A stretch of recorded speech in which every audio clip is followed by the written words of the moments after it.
Good news mga kapuso, mas madali nang ma-access ang Nationwide Operational Assessment of Hazards o Project NOAA ng Department of Science and Technology. Nasaan man, pwede nang makakuha ng impormasyon kaugnay sa lagay ng panahon at kalamidad sa tulong ng bagong lunsad nilang mobile application. Balitang hatid ni Micaela Papa.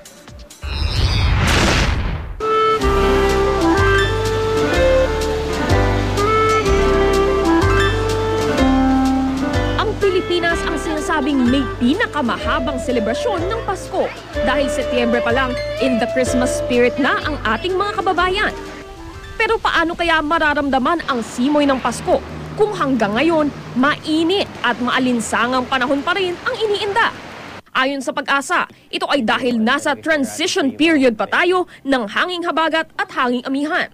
So wala tayong cloud development na nagko-cover dun sa yung direct na radiation ng sunlight natin. So, yung sunlight, nagpe-penetrate kagad dun sa surface natin. Inaasahang tuluyang papasok ang hanging amihan ngayong linggo o sa unang linggo ng Nobyembre.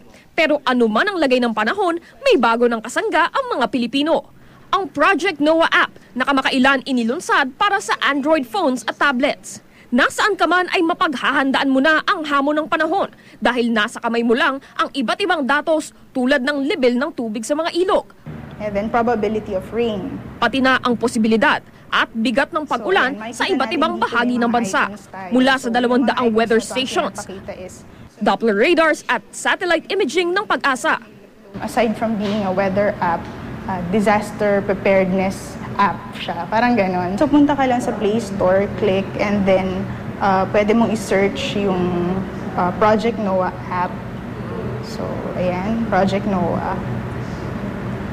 And then, ito, so yung DOST NOAA na app. So, libre po siya? Yes, libre siya. Ayan. And then, install.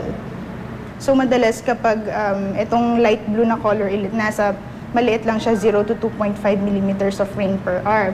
So makikita natin dun sa may bandang, this is Surigao City, meron umuulan doon ng nasa light blue din, yung 2.5 to 7.5 millimeters.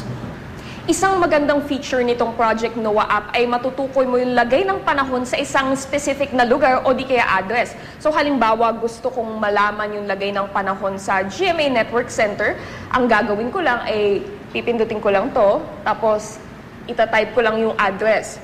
So, EDSA corner, Timog Avenue. Ayan. Pindutin ko lang yung search.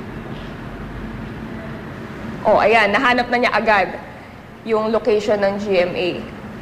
So, pag pinindot natin itong icon ng araw, makita natin na 20% chance of rain lang dyan sa GMA Network Center for the next 4 hours. So, maganda yung lagay ng panahon doon.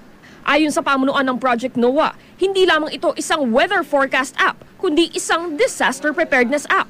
Pwede mo kasing ipamahagi ang ulat panahon sa iyong mga kamag-anak o kaibigan sa pamamagitan ng social media sites o sa text message. May listahan din ng emergency hotlines na matatawagan diretso mula sa app. Kung may mga relatives ako sa areas na medyo bahain din, edi ganun, manonotify ko din sila agad. Kaya rin nasa stuck ka sa traffic, pwede mo access sa phone mo, titigan mo kung ano yung mga roads na flooded na hindi mo na madadaanan. So mas magiging useful sa mga pagkakataon na ganun. Micaela Papa, GMA News.